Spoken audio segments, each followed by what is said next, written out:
Everybody, welcome to a special episode of the Gathering of Seers podcast. I'm here with Kim from The Birth of Venus Tarot, and we're just going to have a little discussion here and have some fun. And welcome to the show. Thank you. Just let everyone know who you are and how The Birth of Venus Tarot came about. So my name's Kim. The name that I use for tarot for my Instagram is The Birth of Venus. I'm a huge art fan, so that's where it comes from. I always did tarot. It's been many, many, many years. But while we were stuck inside because of COVID, my best friend was living with me and she was like, you should do an Instagram for your tarot stuff. And I just did it, and I'm super happy I did it. Really. Yeah. So yeah, that's just it. Yeah, Instagram seems to be a great place for tarot. The more I'm involved in it, the more I see there's so many of us, and it's just so cool. Yeah. How many followers do you have right now? Not that it's like end all be all, but how many do you have right now? I have like 400 something. Nice, that's legit. Yeah, that's cool. Yeah, I'm super happy. Yeah. You've been practicing tarot for many, many years. Yeah. When did you kind of get your first deck? What was your introduction into the world of tarot?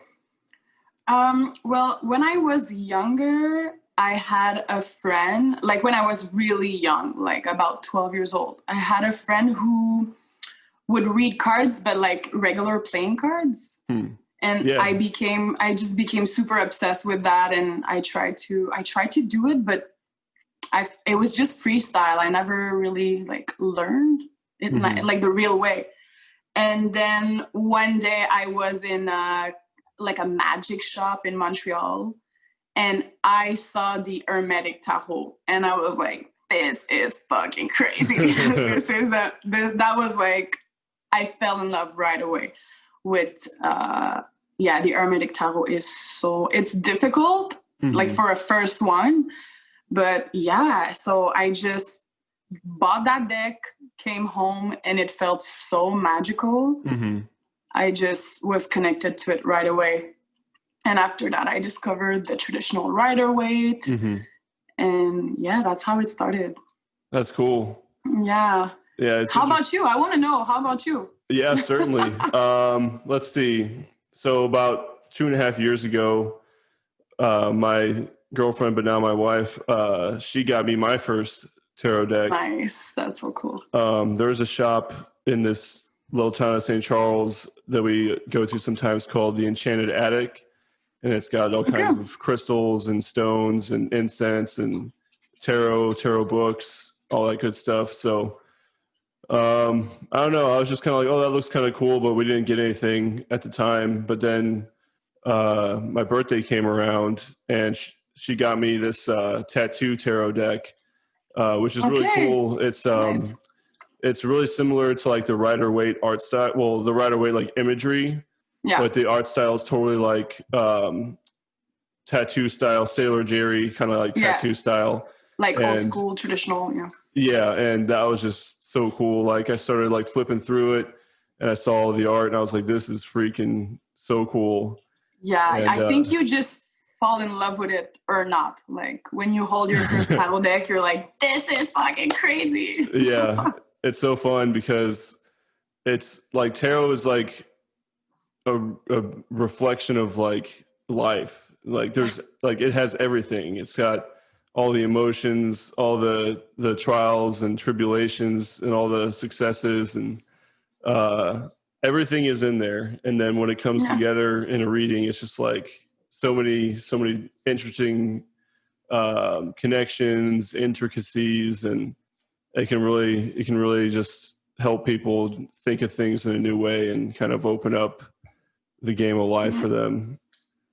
Absolutely. A lot of psychiatrists use tarot in their therapy session because it just relates to life so much. It does. It's when people are like, oh, I don't really have the patience to learn tarot and the meaning. I'm like, you don't need to learn tarot. You need to learn everything about everything. You need to read books. You need to learn about everything. That's the great thing about tarot. Yeah, I love it. Yeah. Speaking of books, have you read a lot of tarot books? You seem to have a lot of knowledge because you've been in the game for so long, but like watching your videos and everything, it's just man, you know a lot. Like you can go deep, you can go hard, you know? So it's really nice. Yeah, I hate looking online. And I think that's what helped me at first. I never looked online for cards, like, you know, significance or whatever. I always use books. And I always had a lot of like, you know, basic book, but the day I started reading 78 Degrees of Wisdom by Rachel Pollack, it changed my life. I read it maybe 20 times. I read it every day, every part. I don't know if you got this book, but you need this in your life. That sounds really cool. God, see, amazing. Yeah, she's been doing tarot for 40 years, I think. And it's I think this book was written in the 80s. It's so fucking good and it goes deep. Yeah, that's good. That's something that I need. You know, I've read all my guidebooks and everything, and I'm really into like Pythagorean tarot.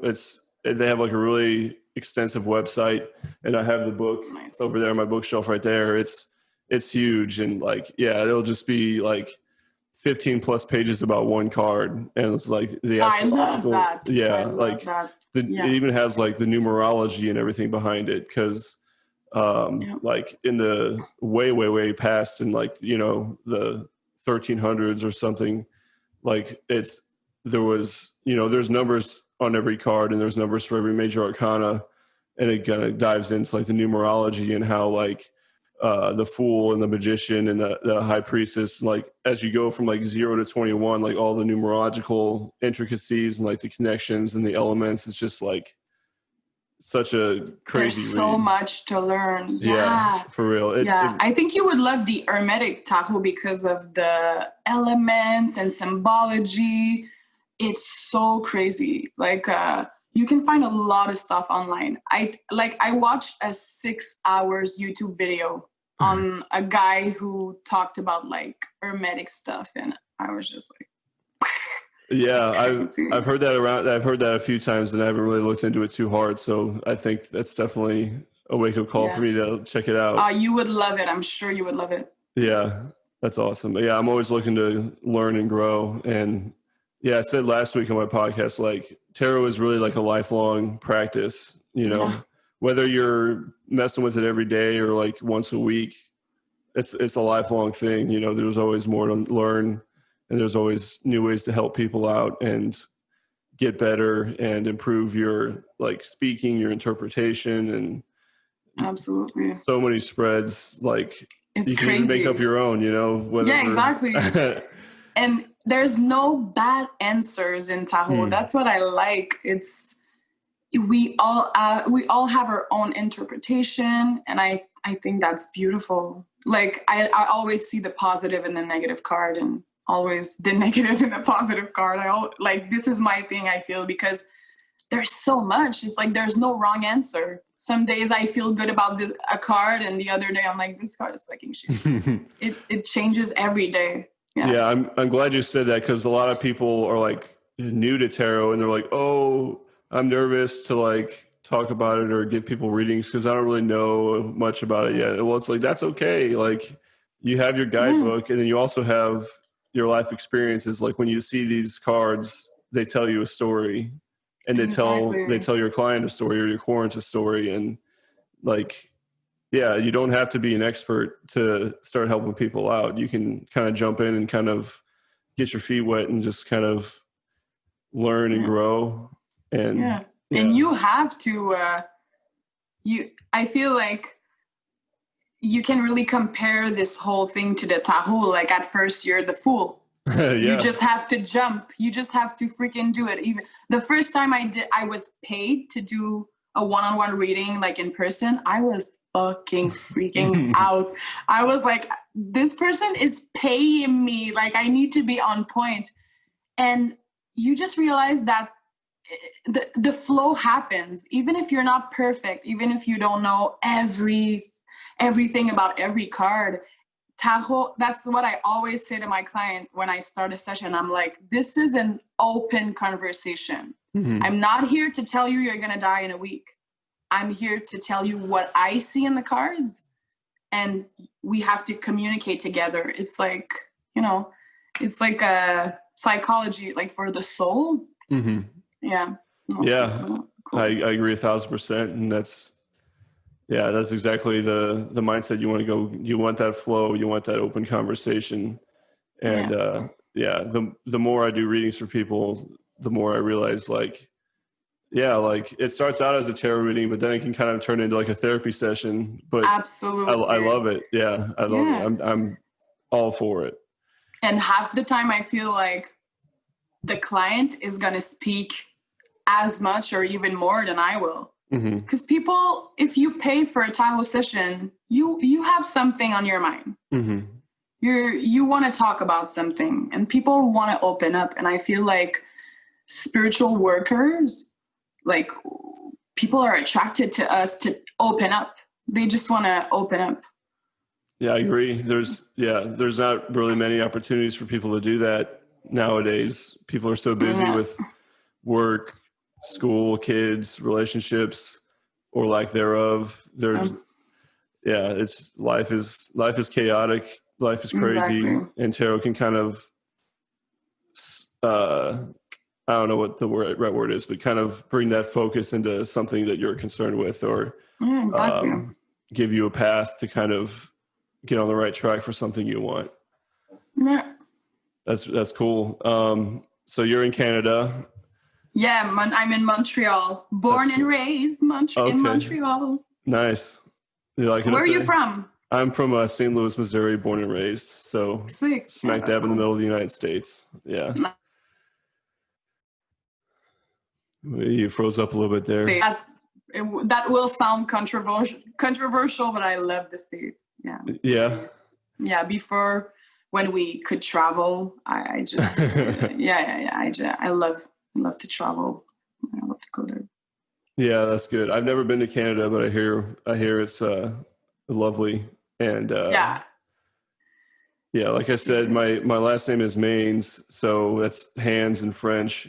And Okay. yeah, my uncle actually went to Canada for like a month and just hung out at like different bars and stuff, and just kind of like learned French by just being with the locals and everything. I'm having some connections. So cool. You speak? Oh, okay. Sorry, you speak French a little bit too. Un petit peu. It's been quite a while, but it's not bad. It's good, but I feel people are shy.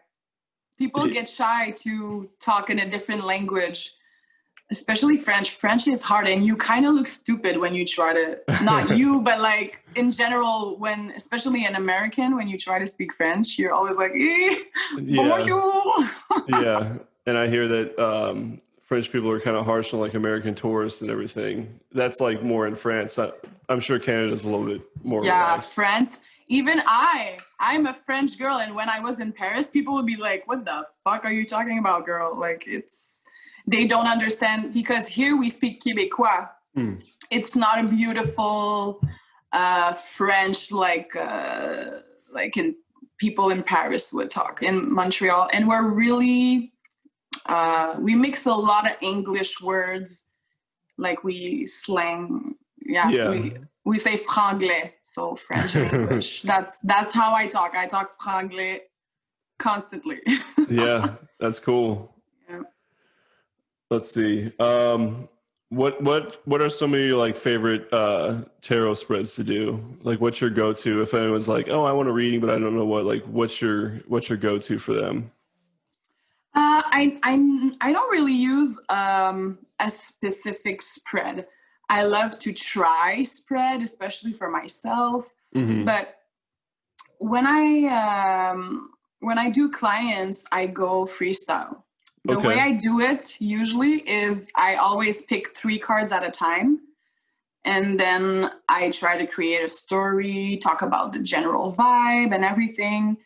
But I don't do, I don't do really like regular spreads.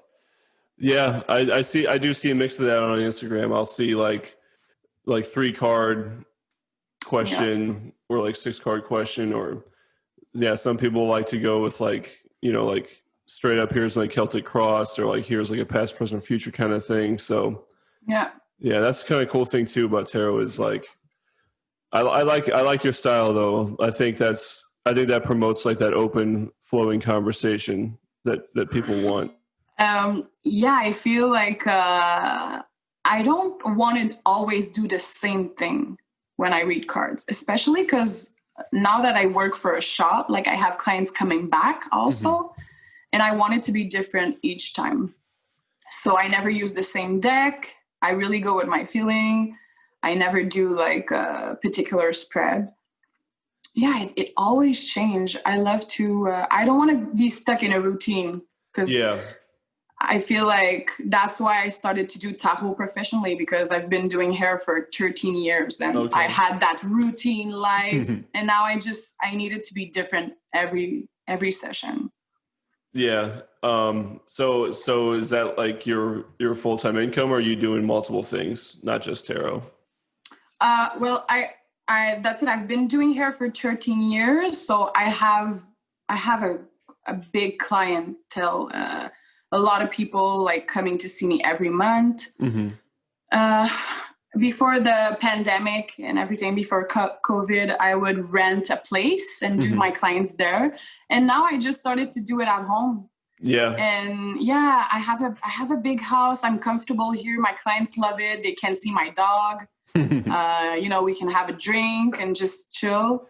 And, I kind of cut some clients out and kept really like the good foundation. Yeah. So now I do half hair, half tarot. Tarot it really became like a huge, like I feel like it's a real career now. Yeah.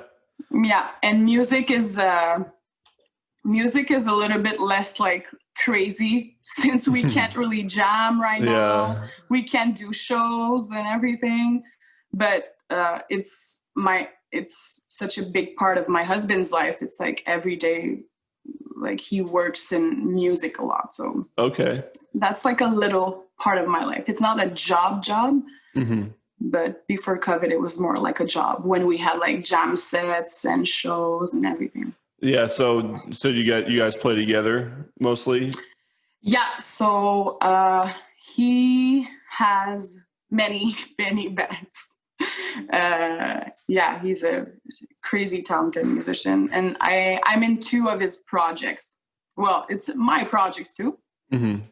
So I do one. There's one I do keyboards and back vocal, and in palmistry I do the lead singing and the lyrics.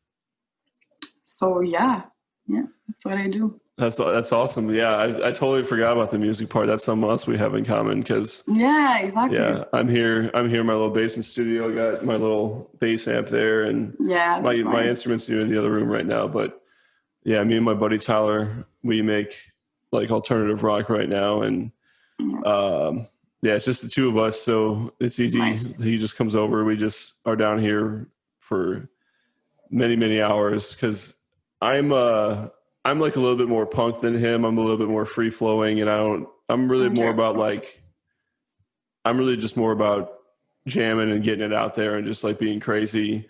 Okay. And then he will spend like 6 hours like, oh, the guitar needs to go up 0.2 decibels. Oh, I need to fix the EQ. Yeah. I need to go back to that song we did 2 weeks ago, and I need to take the guitars down at 1,000 hertz a little bit. Like he's like a surgeon, and he'll. Oh my God! I'll just let him sit at my computer for hours while I'm like upstairs with my kid and stuff. But we're a good duo because we both get ideas, we get him on there, and then he'll just like polish it till it's like perfect.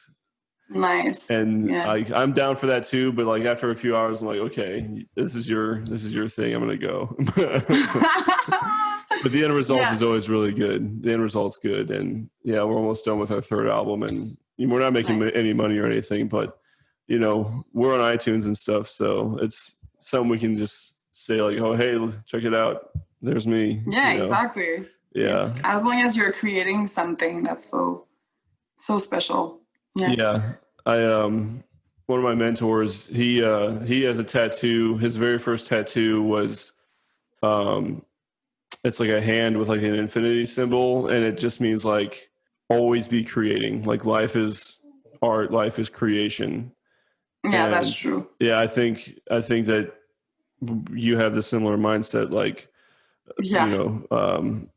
doing someone's hair is art. You have the power to alter their appearance, and a good haircut and like a new fresh cut and like color or whatever they want, like that changes you. Like you're a different person. Oh yeah. Doing hair is it's such a beautiful job. Like I'm super grateful for my clientele and everything, and I always felt really fulfilled with being like creative because of doing hair. But music is something else. Like, oh my God, the feeling of, for sure, like being on stage, that's like a totally other thing. But when like for Palmistry, we are 5 in the band. And that moment when you're 5 people together jamming the same song, that feeling is like, oh my God, it's the best drug in the world. Yeah. Oh my God, I live for that. I'm obsessed with that. Yeah. Like when you can just look at each other and you're all on point, you're all crazy. Jamming, and it's just like the adrenaline and like the brain tingles and all that good stuff. Seeing people go crazy. You get so high on endorphins. I love it so much. Yeah, it's like a primitive human experience, like we used to be around a fire, like banging on drums and stuff, and exactly. That we recreate that today with various instruments and electronics and stuff, but it's still the same. We're still coming together, we're still creating something for us and other people to enjoy. And like everyone needs to have some kind of creative outlet. Wouldn't you agree? I know people who aren't creative at all. I don't have many people like that in my life. I'm really lucky. I'm surrounded by many artists, like crazy great artists of all kinds.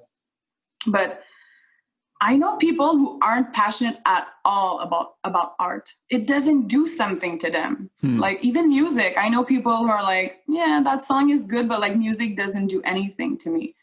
And I read about that. I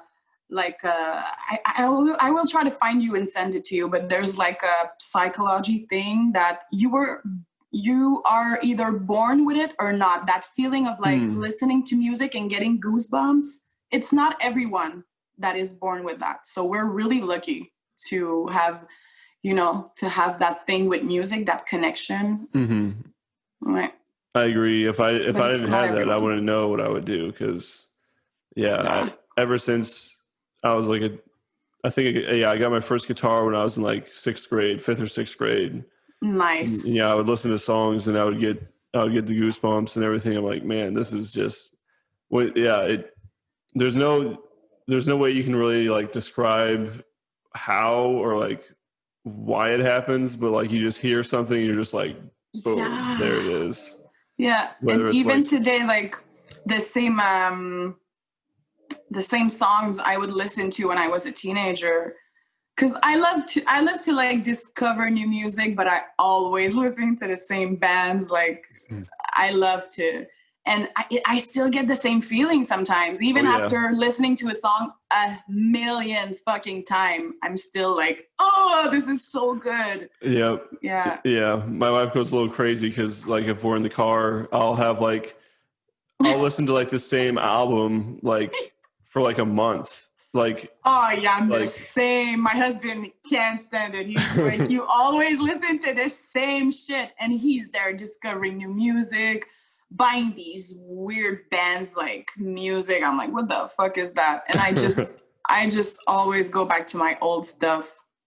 What kind of music did you grow up listening? Like more hard?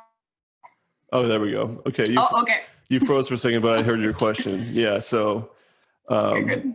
yeah, my first major, like my favorite bands growing up were definitely like on the like harder side of like rock. Like my first CD that I bought with my own money was like Korn, like Follow the Leader, Okay. and like the yeah yeah, a lot of Korn, and yeah, it's just always been like harder stuff. And then I got into some electronic stuff in like the early 2000s, and in college, yeah, it was always just harder stuff. I could really just connect with that, and I'm just a ball of energy. So like if I can work out to something crazy and fast, and it doesn't have to be like 200 BPM like speed metal or anything, but just harder rock. And is that the same for you? What's yours? I grew up listening to a lot of rap, and I still listen to rap every day. I love R&B. I love rap. But my favorite music is always more alternative. So my favorite band still to this day is Deftones. Oh yeah, I love Deftones. Till I die. I'm obsessed. I saw them 1,000,000 times live. I have a Deftone tattoo. I'm obsessed with them. And I really grew up listening to a lot of female-fronted, like, alternative bands. So I love the Yeah Yeah Yeahs. Oh, yeah. So fucking much. Karen O is, like, my queen. I love, all the strong female. I always wanted to sing with, like, in a band with guys. So that's, like, a dream come true for me right now, to have my boys and be able to sing. Yeah. Doom music is so cool, and it's fun to write because it's all like witchcraft inspired, and like, so I love alternative music, but I listen to a lot of rap. I'm like a rap geek. Yeah. Oh yeah. That's cool. Yeah, I like a little rap too. It's especially like the really talented rappers. Like you can really appreciate like the flow, and like they change flow, and like the lyricism. Like I like a lot of why am I drawing a blank on this right now? I totally forgot his name. He's super popular though. Kendrick Lamar. Kendrick Lamar. Yeah, for sure. I love Kendrick so much. My husband can't stand him. Oh, really? And I'm here like blasting the vinyls. I'm like, I love Kendrick. He's so cool. I love old school rap too. Yeah, definitely. Yeah, like a lot of my friends are in California, and they play a lot of they listen to a lot of rap, like Bone Thugs and Harmony, Tupac, of course. Like that West Coast rap of like the 80s and 90s. Yeah. It's just it still holds today. That's like it's 2020, and it's still really, really, really good. Yeah. Like, I'm more of a New York girl. Like, I'm a huge Biggie fan. Biggie is I'm obsessed with Biggie. Yeah, this is more my but yeah, for sure, Tupac and all that jazz. It's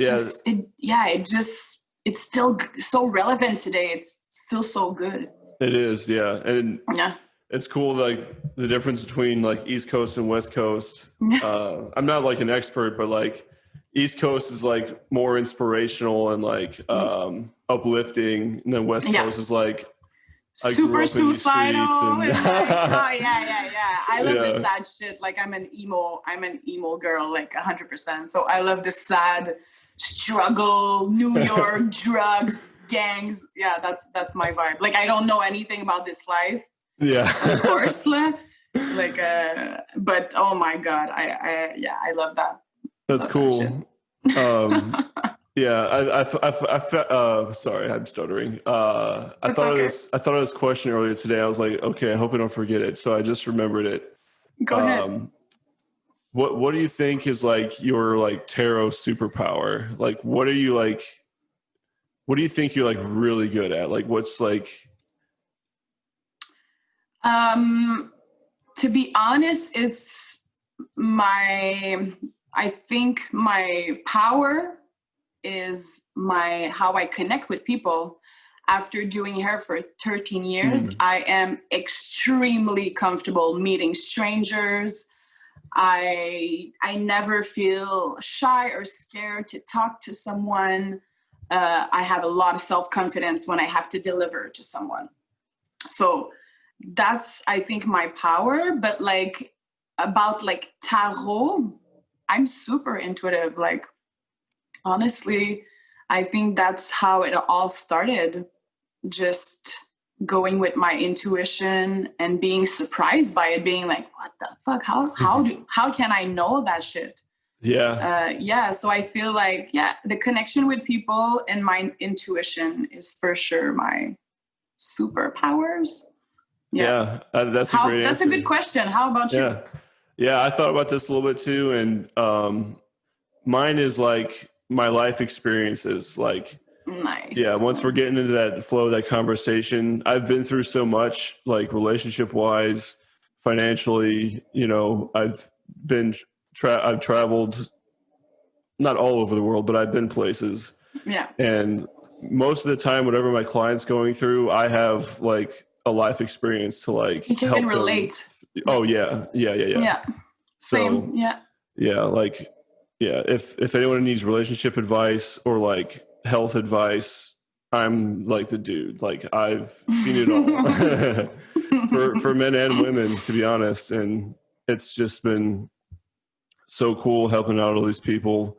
Nice. And I wouldn't trade it for the world. Like, I'm so glad I got into this practice and into this world. And meeting people like you and everyone else on Instagram. Like, my Instagram messages, it's just like 30 different like tarot readers like I'm trying to talk to like at least once a week.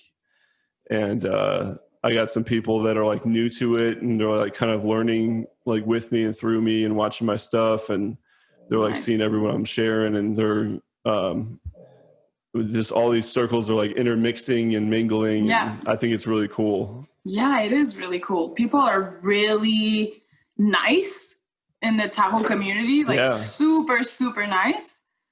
And people want to learn. People are super passionate about tarot. And it's not all about money and like fighting for clients and everything. People are like, genuinely, they want us to thrive. It's so beautiful. Like I was surprised to see how everyone is like standing up for each other and sharing and like, it's really, really cool. Yeah, I've never seen anyone talk about like another tarot person like in a bad way. Like, never, me neither. Yeah, it's really cool. And you, like you said, everyone's so nice. Like, today someone wanted a reading, and they were I was like, oh yeah, this is $20 on my shop, but I'll do it for 15 like through Instagram for you. And she was like, no, I'm paying you 20. Like, you got to, no, this is your time. This is your work. I'm paying you 20. Of course. Like, all right, cool. Like, of course. That's great. And like, like you said, like when you make it about the money, it just seems weird, but it is nice to like, it's nice to help somebody. And then at the same time, like, okay, now I can get a nice dinner because I got $20 extra, Yeah, exactly. Yeah. And it helps you at the same time. Like every time I finish a reading with a client, especially in person, I'm always like, thank you. Like, exactly. You're feeling good, but I'm feeling fucking good. I love to talk. I love to know everything about someone's life. And I learn a lot about myself. I learned so much about myself reading cards to others. I feel like you can really heal yourself by helping others. 1,000% agree. Right. Yeah, I would say the exact same thing. Yeah. Thanking people for letting you give them a reading, and then just feeling good about yourself and what you've done, and then you learn too, because like, oh, they're going through this, so maybe if that ever happens to me, now I'll know what to do, because I talk to them, and it's like, oh, I have this problem, but I know this girl, she's been through it. I can talk to her now because I know that through tarot, and it all just builds on itself, and I don't know. I can't really compare it to anything else. It's just amazing. Yeah, it really is amazing. It really is. And I can't compare it to anything else either. Exactly.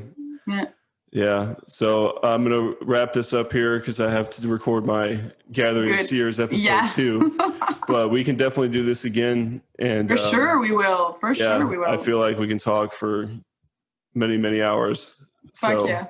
Yeah. I can't thank you enough. Again, thank you. You're so sweet. Thank you so much for your time. Yeah, this is Kim from Birth of Venus Tarot. Definitely check her out. Yay. And then I'll be able to edit this and get it all nice and tidied up, and I'll put it on YouTube and Instagram. And we can just keep doing this. And I'm gonna have more people on, and we'll just see what it turns into. But it's just fun connecting in this fashion. So thank you for taking the time to be on my show. And thank you.